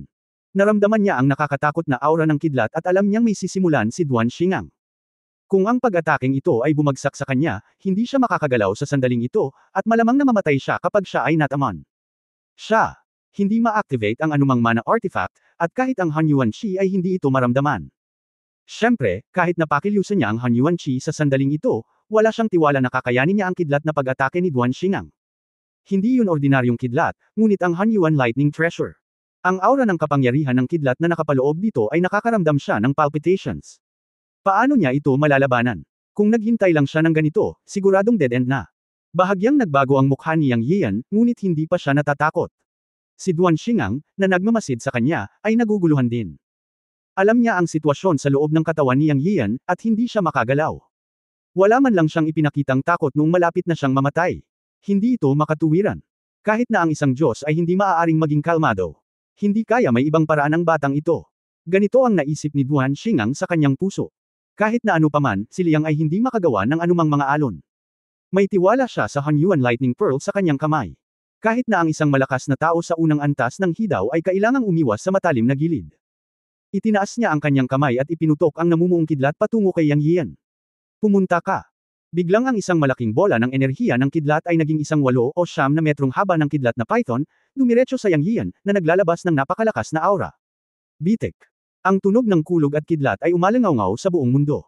Gayunpaman, sa sandaling ito, narinig lamang ni Duan Xing ang si Yang Yiyan na sumisigaw mula sa ilalim ng hukay, "Aking reyna, kung hindi ka lalabas, mamamatay ako." Kabanata 2808, Mapangwasak na paraan. Ang boses ni Yang Yiyan, sa totoo lang, ay talagang nagpakilabot sa puso ni Duan Xing. Walang paraan, si Yang Yiyan ay masyadong kakaiba, siya ay ang inapo ng sikat na Chen Kun God, at siya rin ang bagong Diyos ng kontemporaryong Chen Kun Temple, at siya ang anak ng malaking kapahamakan ng langit sa bibig ng Emperor. Matapos pag-aralan ng batang ito at ang landas ng paglilinang, nalaman niya na ang kanyang paglilinang ay tumataas sa lahat ng paraan, at masasabing siya ay walang katulad at walang kapantay. Dagdag pa sa pangyayari ngayon, pinagmukha siyang sira, kung wala sa kamay niya ang kidlat ng Hanyuan ay nahulog na siya. Ngayon tinawag niya ang Niyang-Niyang. Ano Niyang-Niyang? Dahil dito ay nagpatens ang puso ni Duan Xing, at ang 2 taong pang-4 na antas ng Tiandaw sa paligid niya ay kinakabahan din. Hindi kaya may ibang tao sa field. Hindi nakita na may mga katulong si Yang Yiyan. Nang maghinala si Duan Xing, ang kidlat na binaril niya kay Yang Yiyan ay nakarating na kay Yang Yiyan. Nang makita ito, nakahinga ng maluwag si Duan Xing. Si Yang Yiyo ay tiyak na mamamatay. Akala niya ay nahihirapan lang siya bago siya mamatay, nagkukunwaring misteryoso. Kung mayroon mang makapangyarihang katulong, matutulungan niya ito. Halos makita niya ang eksena ni Yang Yiyo na nagiging abo sa ilalim ng kanyang kulog at kidlat. Sa sumunod na segundo, malakas ang lakas ng kulog at kidlat at direktang sumabog kay Yang Yiyo. Pero, pagkatapos ay naghintay si Duan Xing at ang 2 pa. Sa mga mata ng 3 tao, unti-unting lumiliit ang sawa na nabuo sa lakas ng kulog at kidlat, na parang umiikot. At hindi sumigaw si Yang Yiyo tulad ng sa phenomenon. Sa halip, isang tamad na boses ang tumunog sa field na may balat. "Haha, akala ko hindi ka hihingi ng tulong." Boses babae iyon. Sa pagbagsak ng mga salita, ang espasyo sa paligid ni Yang Yiyo ay talagang nag-iba-iba at kumikislap, at pagkatapos ay lumitaw ang isang babae. Mukha siyang bata, ngunit nakasuot siya ng korona ng phoenix at napakarilag. Napakalaki ng aura. Sa sandaling ito, sa mga mata ni Duan Xing, casual na iniunat ng babae ang kanyang kamay, ngunit hinawakan niya ang kidlat na malapit ng sumugod patungo sa katawan ni Yang Yiyo sa kanyang kamay at ginawa itong kasing laki ng kamao. Tumibok ang puso ni Duan Xing. May katulong talaga tong lalaking ta. Siya ay mukhang isang maliit na batang babae, ngunit hindi niya makita kung ano ang antas ng paglilinang niya. Ang punto ay ang casual niyang iniunat ang kanyang kamay at kinurot ang lakas ng kidlat na lumabas mula sa kanyang Hanyuan Lightning Pearl sa kanyang kamay, kinurot ito sa isang bowl ang kasing laki ng kamao, at tila kumikislap pa rin ang kidlat. Ano ang Hanyuan Lightning Pearl? Alam na alam ni Duan Xing, ang may-ari, kung gaano kalakas ang kidlat sa loob, ngunit sa sandaling ito, bigla itong naipit sa kamay nitong batang babae na biglang sumulpot, at kinurot ito sa isang bola. Ang kapangyarihan ng Hunyuan Lightning Pearl, kahit na ang huling yugto ng Heavenly Dao level, ang unang antas ng pagkakaroon ng malakas, ay hindi nang ahas na labanan ito ng basta-basta, ngunit ang maliit na batang babae na lumitaw sa tabi ni Yang Yiyo sa kanyang harapan ay kinurot ito sa kanyang kamay gamit ang simoy. Anong uri ng paglilinang ito? Anong kaayla hilakbot na tao? Ito ay sapat na upang ipakita na ang lakas ng paglilinang ng batang babae na ito ay nalampasan ng pagkakaroon ng unang antas ng ikatlong yugto ng Heavenly Dao, at maaaring mas malakas pa. Ito ba ang pangalawang antas ng Heavenly Dao? Ang ikatlong antas. Bumagsak ang malamig na pawis sa noo ni Duan Xingang. Ilang sandali, si Duan Xingang at ang dalawang Heavenly Dao na pang-apat na antas na si Chanzo ay natigilan. Gayunpaman, sila ay natigilan, ngunit ang maliit na batang babae sa tabi ni Yang Yiyo sa malaking hukay ay hindi natigilan. Tumangala siya at ngumiti ng kakaiba, at biglang pinisil ang lakas ng kulog at kidlat sa kanyang kamay at direktang itinapon ito, at sinabing, ang kulog ng Hunyuan ay napakalakas. Ibabalik ko ito sa iyo. Tumakbo. Sa wakas ay bumalik si Duan Xingang sa kanyang katinoan, ang kanyang mukha ay nagbago ng husto, at siya ay sumigaw sa dalawang kapwa-disipulo sa kanyang paligid na tumakbo. Naramdaman niya. Naramdaman ang malakas na kulog at kidlat na 10 beses ang lakas ng kulog at kidlat ng Hunyuan na kanyang ibinubuga. Malinaw, ang kanyang Hunyuan na kulog at kidlat ay nadagdagan ng kapangyarihan sa mga kamay ng batang babae. Kung tatamaan siya sa pagkakataong ito, tiyak na mawawasak siya sa katawan at kaluluwa, o malipol. Ang kaluluwa ay malapit nang lumabas sa sandaling ito. Gusto niyang tumakas agad. Sayang naman. Nakarinig si Duan Xingang ng mahinang boses, late bird. Boom, basag. Sumabog ang kulog at kidlat at bumuhos mula sa langit. Alam ni Duan Xingang na hindi siya makakatakas sa sandaling ito, ngunit direktang nag-spray siya ng isang subaw ng dugo sa Hunyuan Lightning Pearl sa kanyang kamay, ganap na pinaandar ang Hunyuan Lightning Pearl. Hindi na siya nagpigil, dahil naramdaman na niya ang hininga ng kamatayan, at hindi na siya makapagpigil kung gusto niyang mabuhay. Alam niya na ang pag-activate ng Hunyuan Lightning Pearl ay makakaubos ng kanyang sigla at magagastos ng malaki, ngunit kailangan niyang gawin ito. Ay activate man niya ito, baka hindi niya makayanan ang pag-atake ng maliit na babae. Wala man lang siyang tiwala. Alam ni Duan Xingang na ang taong nakilala niya sa pagkakataong ito ay tiyak na isang makapangyarihang tao na makakapagpawala sa kanya sa isang minuto. Ang malakas na hininga ng posisyon ng kulog at kidlat ay nagparamdam sa kanya ng desperado. Pakiramdam niya ay mamamatay na siya. Ngayon ay itinaya niya ang lahat sa Hunyuan Lightning Pearl sa kanyang kamay. Pagkatapos ng lahat, ito ay isang kayamanan na higit sa pinakamataas na kayamanan. Inaasahan lamang niya na ang Hunyuan Lightning Pearl ay makapagliligtas sa kanyang buhay. Boom! Si Duan Xingang at ang dalawa pa ay nilamon ng kidlat sa isang iglap. Ang dalawang Chanzo ng ikaapat na antas ng Heavenly Dao sa paligid niya ay hindi man lang sumigaw, ngunit naging abo, ang kanilang mga katawan at kaluluwa ay ganap na nawasak. Sa sandaling ito, ang Hunyuan Lightning Pearl sa kamay ni Duan Xingang ay pumutok ng kidlat upang labanan ang kidlat sa kanyang likuran. Sa sumunod na sandali, naging kalmado ang lahat. Duan Xingang nahulog sa lupa sa isang madugong gulo. Sa ilalim ng malaking hukay, sinabi ng maliit na batang babae sa kanyang sarili, "Hoy, kawili-wili pa rin ito." Talagang maayos itong pinagsama. Ang Hunyuan Lightning Pearl ay napino ng 70%. Hindi ba dapat matapos ang kanyang buhay? Natigilan si Yang Yiyo. Bagamat hindi niya may galaw ang kanyang katawan, magagamit niya ang kanyang espiritual na pakiramdam at nasaksihan ang lahat. Pagtingin sa maliit na batang babae na nakatayo sa kanyang harapan, nako, dapat ay ang Diyosa ng kulay, hindi niya napigil ang malunok ang kanyang laway. 4 na salita lang ang nasa puso niya kahanga-hanga. Ang dahilan kung bakit hindi siya nababalisa ay naramdaman niya talaga na nagising na ang Diyosa sa eksena at nagtatago sa dilim para panuurin ang palabas, kaya nang mahulog si Duan Xingang mula sa langit, hindi siya gaanong nabalisa. Siya. Naisip na ang Diyosa ng kulay ay gagawa ng aksyon upang iligtas ang kanyang sarili. Hanggang sa gumamit si Duan Xingang ng kidlat sa kanya at halos sumabog ito sa kanyang harapan ay hindi kumibo ang Diyosa ng mga kulay, at talagang napasigaw siyang sa pagkabalisa. Siyempre, kung humingi siya ng tulong, hindi pa rin kumikilos ang Diyosa, at hindi pa rin siya natatakot, dahil nasa kanya pa rin ang Tian Kun Pot, at pipiliin niyang pumasok sa Tian Kun Pot sa huling sandali, ngunit sa pagkakataong iyon, ang Tian Kun Pot ay malalantad, at hindi siya papasok sa Tian Kun Pot maliban kung ito ay talagang kinakailangan, gayunpaman, maaari siyang makapasok anumang oras hanggat nasa isip niya. Buti na lang, kapag siya humingi ng tulong sa kritikal na sandali, gumawa ng hakbang ang Diyosa. Ang kanyang paglipat ay isang paraan lamang ng pagdurog sa lanta at bulok, na nagpatuyo sa kanyang bibig. Ha! Matapos tumira ang alikabok, sa wakas ay nakahinga ng maluwag si Yang Yiyo, humarap sa Diyosa, taos puso siyang nagpasalamat, salamat sa pagligtas mo sa akin. Haha, sino ka, bata? Bakit gusto kang patayin ng mga tao ng Emperor ng Heavenly Clan? Sa oras na ito, ang Diyosa ng mga kulay ay tumingkayad na may ngiti at kakaibang hitsura sa kanyang mukha, nakatitig kay Yang Yiyo at nagtatanong. Kabanata 2809, pumunta sa Lower Realm. Paano mo nakilala ang Emperor ng Celestial Clan? Walang kamalay-malay na tanong ni Yang Yiyu nang marinig niya ang tanong mula sa Goddess of Colors.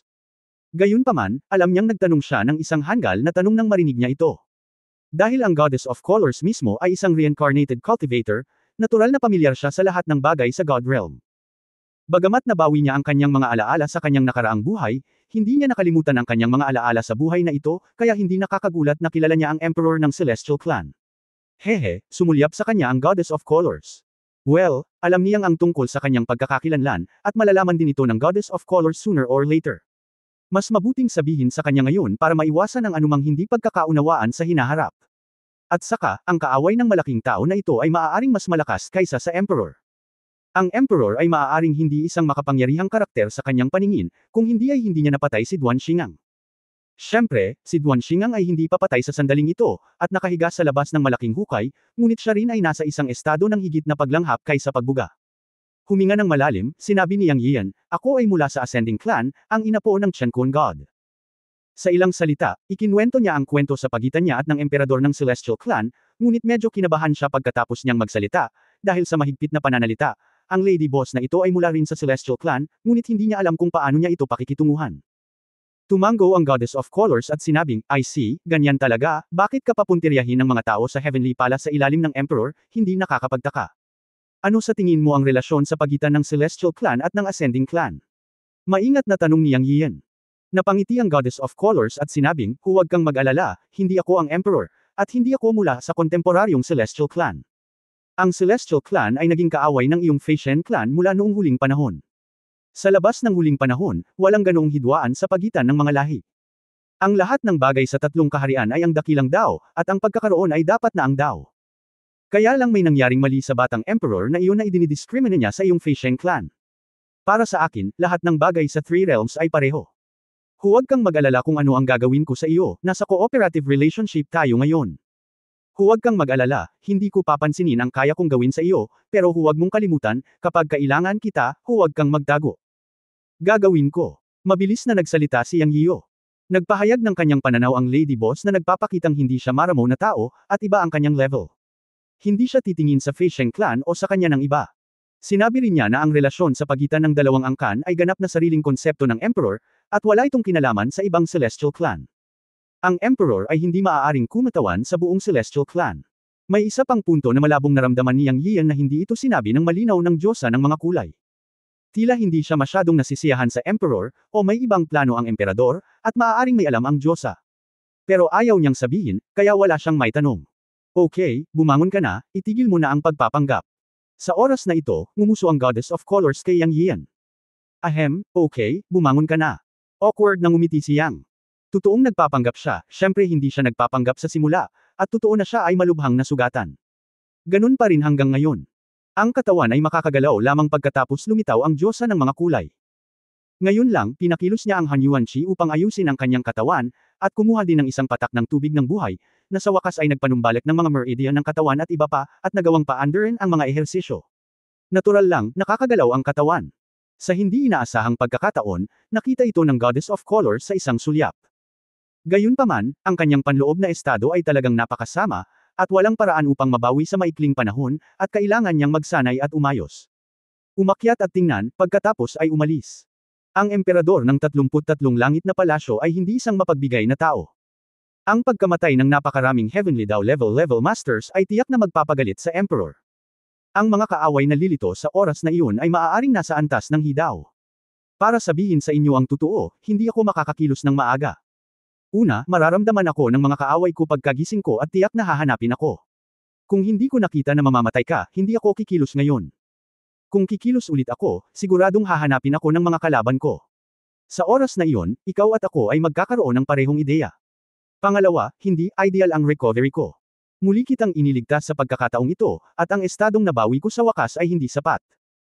Ang estado ay binalik sa orihinal nitong anyo, at hindi nito magagawang ilipat ang isang bakas ng mahiwagang kapangyarihan sa loob ng kahit 1,000 taon, kaya kailangan mong humanap ng paraan upang mapabuti ang iyong lakas sa lalong madaling panahon, kung hindi, mamamatay ako kasama mo.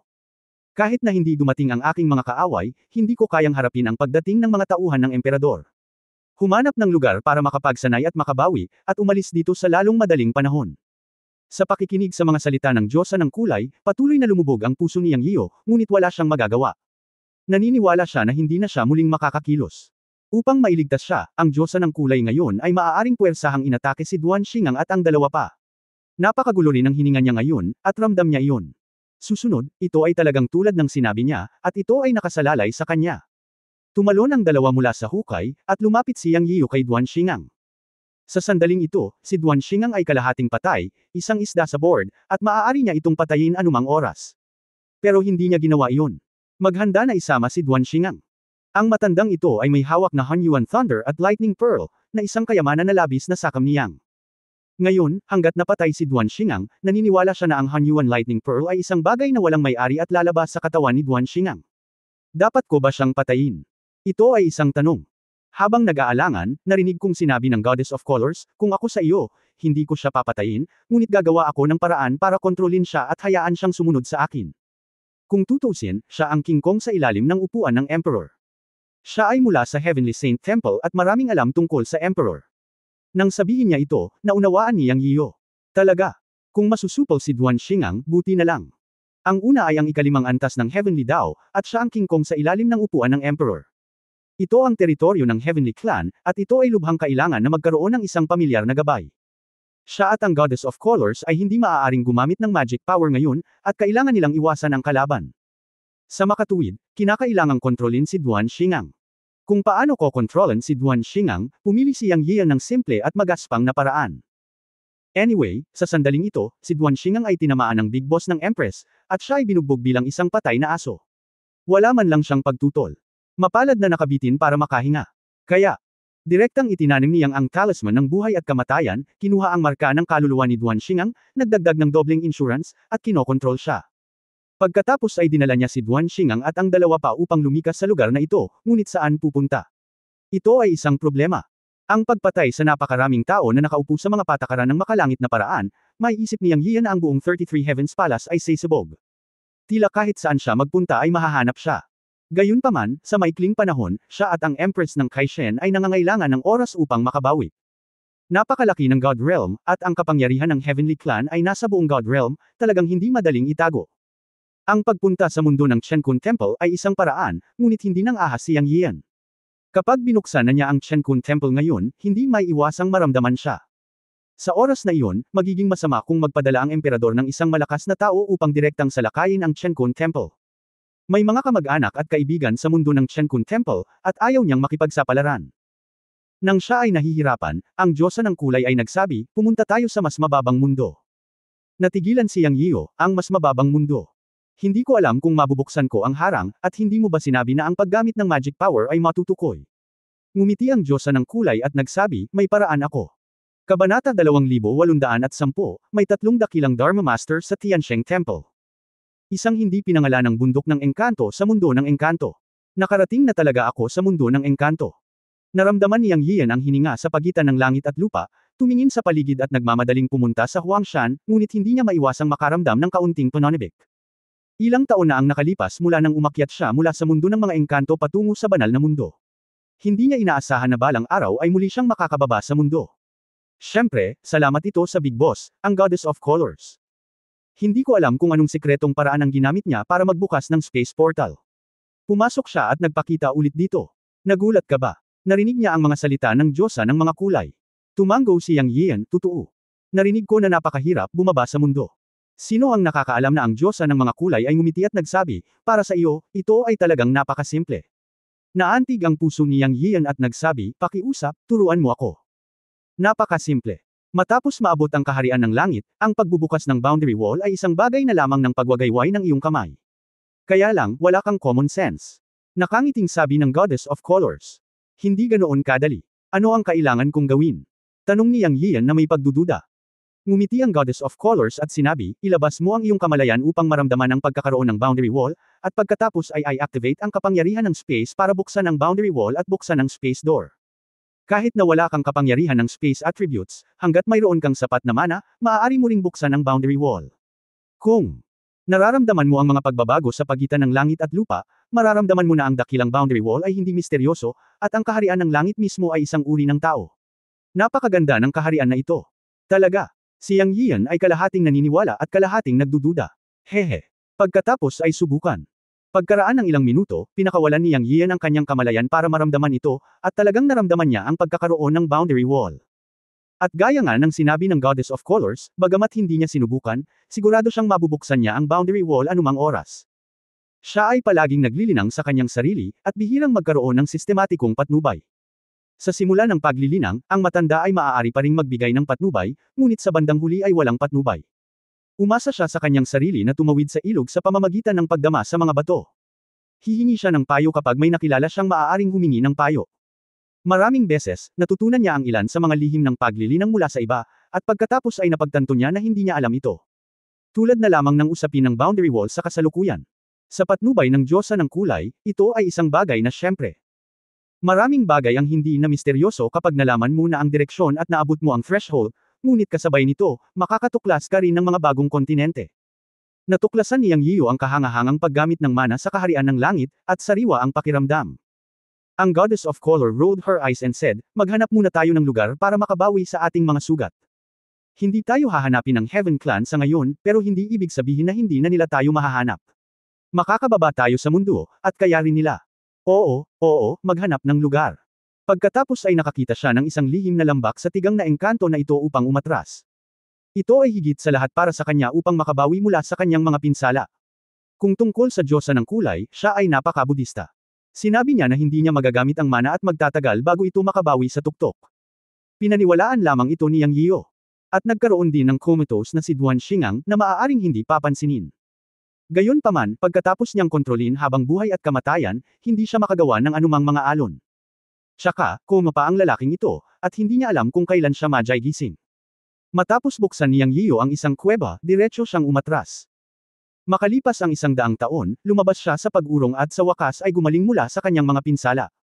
Pagkatapos niyang lumabas sa retreat noong araw na iyon, nakita niya si Duan Xingang na nakatayo sa labas ng kuweba. Nang makita siya ni Duan Xingang, puno ng masalimuot na ekspresyon ang kanyang mga mata. Ngumisi si Yang Yian at tumingin kay Duan Xingang na may katuwaan. Naniniwala siya na alam ni Duan Xingang kung ano ang relasyon nila ngayon. Maliban kung ayaw ni Duan Xingang mabuhay, iyuko niya ang kanyang ulo ng masunurin. Tiwala pa rin si Yang na iyuko ni Duan Xingang ang kanyang ulo. Oo nga, sa susunod na sandali ay yumuko si Duan Xingang, lumuhad at nagsabi, binabati ni Duan Xingang ang master.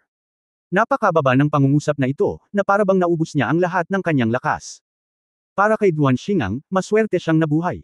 Akala niya mamamatay na siya, pero hindi niya inaasahan na mabubuhay pa siya. Ang hindi niya inaasahan ay sa kanyang paggising, nalaman niyang may mga bagay sa kanyang kaluluwa, at ang bagay na ito ay maaaring kumitil sa kanyang buhay. Siyempre, ang premise ay mamamatay siya kapag lumaban siya, at ayos lang kung hindi siya lumaban. Matapos makita si Yang Yian, malakas ang induction, at naging malinaw ang lahat. Alam niya na ang kanyang buhay at kamatayan ay nasa mga kamay ni Yang Yian, at mula noon ay nagkaroon na siya ng extra master. Payag ka ba? Hindi payag, ngunit, kung ayaw mo, mamamatay ka. Para sa isang mataas na antas ng celestial spirit na nilinang sa kanyang antas, napakalinaw na ang kamatayan ay walang kabuluhan. Kaya gusto niyang mabuhay, nandoon pa rin ang Hunyuan Lightning Pearl, at hindi pa ito naalis ni Yang Yiyo, na siyang dahilan kung bakit siya lumuhad sa harap ni Yang Yiyo. Para kay Duan Xingang, ang Hunyuan Lightning Pearl ang lahat. Hindi niya alam kung hanggang saan ang mararating niya sa hinaharap, ngunit alam niya na hanggat nasa kanya ang Hunyuan Lightning Pearl, tiyak na magkakaroon siya ng pagkakataong mahawakan ang Heaven Slash na iyon. Kaya ang buhay ay mas mahalaga kaysa anupaman. Hindi sa takot siya sa kamatayan, ngunit gusto niyang ituloy ang Heaven Slash na iyon, gustong ipaglaban ito, gustong makita. Ang iba ay maaaring may maliit na pagkakataon, ngunit siya ay may Hunyuan Lightning Pearl, kaya siya ay may mas malaking pagkakataon kaysa sa iba. Hindi inalis ni Yang Yian ang kanyang Hunyuan Lightning Bead habang siya ay walang malay, na nagpabawas kay Duan Xingang ng sama ng loob sa pagiging lingkod ni Yang Yian. Para sa kanya, ang paghahangad sa isang mas mataas na landas ay ang kanyang pangunahing layunin. Kung sino ang Panginoon sa pagitan ni Emperor Zun at Yang Yian, hindi niya masyadong nararamdaman. Tsaka, misunderstood ang sitwasyon ngayon, bakit pa siya mamatay? Siya ay may pag-asa lamang kung siya ay buhay. Ngumiti si Yang Yian sa nakaluhod na si Duan Xingang. Malaking bagay sa kanya ang pagkakaroon ng isang malakas na tao sa ikalimang antas ng Heavenly Dao sa tabi niya, at ang taong ito ay ang King Kong din sa ilalim ng upuan ni Laozi Emperor Zun, na magiging malaking tulong sa hinaharap na labanan kay Emperor Zun. Hinahangad din niya ang Hunyuan Lightning Bead ni Duan Xingang, ngunit dahil gusto niyang tanggapin si Duan Xingang, alam niya na hindi niya mahawakan ang Hunyuan Lightning Bead ni Duan Xingang, at lahat ng kayamanan ay gumamit ng espiritualidad, at maaaring hindi niya maisegowa ang kapangyarihan ng Hunyuan Lightning Bead kung nakuha niya ito sa pamamagitan ng puwersa. Mas mabuting hayaan na lang si Duan Xingang na magpatuloy. Naniniwala siya na ang taong ito ay may kayamanan gaya ng Hunyuan Lightning Pearl, at magagawa niyang gampanan ng isang malaking papel at potensyal sa hinaharap sa ilalim ng kanyang mga kamay. Bumangon ka, kinawiwi ni Yang Yiyo ang kanyang kamay at tinulungang tumayo si Duan Xingang. Isang master lang ay sapat na sa kanya. Salamat, master. Tumayo si Duan Xingang. Kamusta ang recovery mo? Tumingin si Yang Yiyo kay Duan Xingang at nagtanong. Walang problema. Sagot ni Duan Xingang. Tumango si Yang Yiyo at biglang nagsabi, pupunta tayo sa lower world. Ano sa palagay mo ang susunod na gagawin ng Emperor? Personal ba niya akong haharapin? Tumingin si Duan Xingang kay Yang Yiyo at huminga ng malalim at sinabing, hindi. Bakit? Tanong ni Yang Yiyo. Nakamit ng Emperor ang ikalimang antas ng hidaw sa kanyang pag-urong. Hindi siya lalabas sa retreat kung mabibigo siyang makamit ang hidaw, ngunit mayroong 3 dakilang Dharma Master sa Tiansheng Temple. Marahil sa susunod na hakbang, direktang sasalakayin ka ng 3 dakilang Dharma Masters. Sinuri ni Duan Xingang. Curious na tanong ni Yang Yiyo, kumusta ang paglilinang ng 3 dakilang Dharma Master sa Tiansheng Temple? End of this chapter. Pahingi naman ng like, share at subscribe mo na rin para updated ka sa susunod na kabanata. Salamat.